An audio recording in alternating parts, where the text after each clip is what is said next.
We begin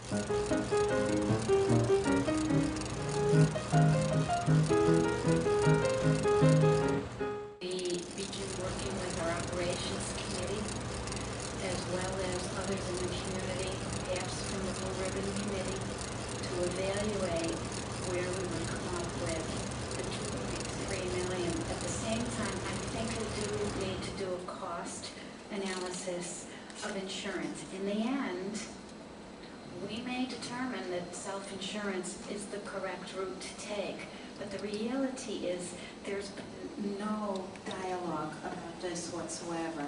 And we did agree that that would take place through the insurance committee. So I would ask each of you to consider that alternative. Mr. Donovan. Yes, thank you. I do appreciate Mrs. Curatolo's points of view, and I have considered all the views. It did not change, but I'd like to, Mr. Botique brings up very valid points about the referendum, and all my concerns has been always to making sure that the referendum passes, and I understand it can bring more divisiveness into this. The problem with putting this off and waiting for the referendum, the money doesn't come now. We got to balance the budget now, this month, not 6 months from now, not a year from now, now. It's got to be balanced, okay? So it does. That's a state statute. So, this isn't something we're making up. One of the things about having the referendum and what you must understand and why you still must support the referendum, if you think this is painful, it's nothing compared to with the $3.5 billion to start for next year.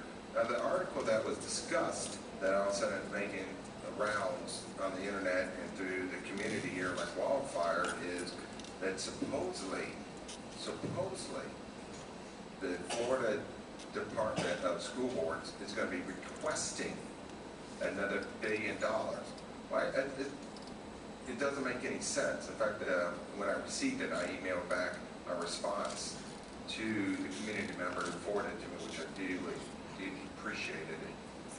How can one department of the state of Florida government ask for more money when they know the shortfalls that are happening in the economy in Florida, when it's a minimal going to start for projections, $3.5 billion shortfall.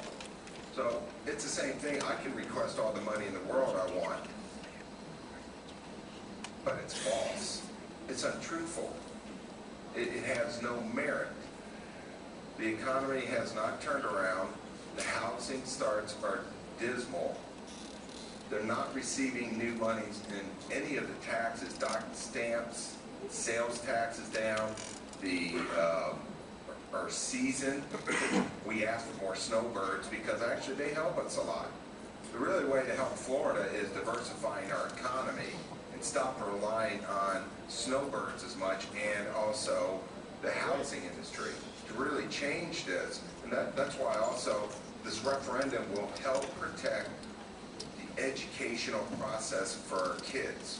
Because if that fails, the only thing that will be left protected in our curriculum will be the state mandated items.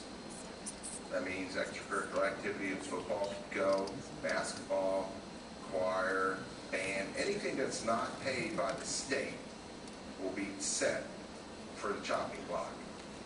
Now, we don't want this, and this is why I'm doing what I'm doing. So it may be bad right now and emotional, it should be, and I don't like what I'm doing, but I know long term I don't want to go into these other areas. So I will always support this motion as is for those reasons.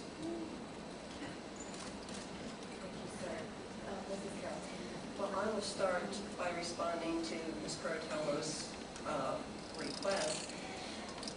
I don't think I can do that because I am convinced that the $5 million left in reserves will be needed for future budget cuts for this year. I am the legislative liaison for this board to the Tallahassee legislature, and our state Senate and House representatives are very serious when they say we will experience more budget cuts this year and they will be even worse next year.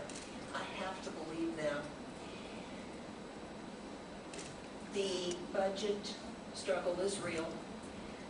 This year, our budget that has just been adopted and will be forwarded to the state is just under $416 million. That's our operating. That's less than our budgets for the last 3 years.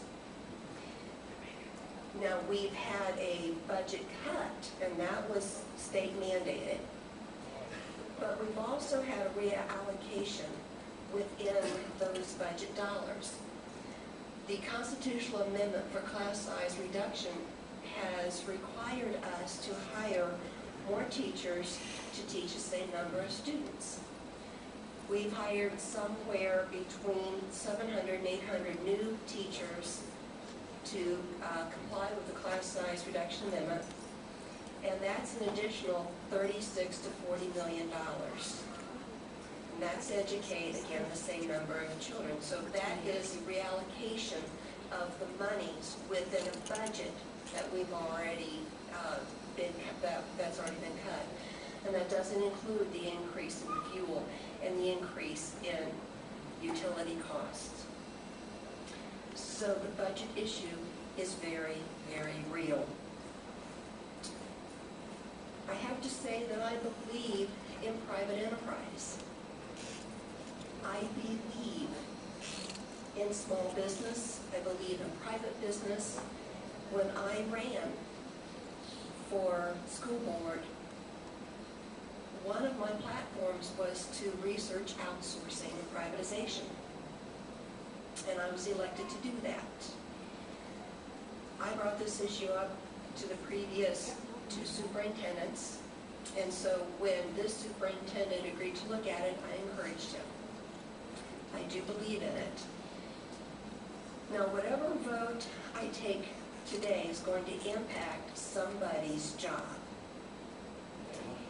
And either the custodians who have an opportunity to immediately be reemployed, or to result in loss of jobs in our site-based personnel. And the principals need those people site-based to deal with the class and the students. My focus is with the students, and I support everybody in this district that's trying the best they can to maintain the programming that we have to provide a great education for our students. And that's got to be my first loyalty, is to our students. The budget crisis is real. I don't want to be in this position to make this vote, but I have to choose. And so at this point, I still have to support the motion. ¿Por qué?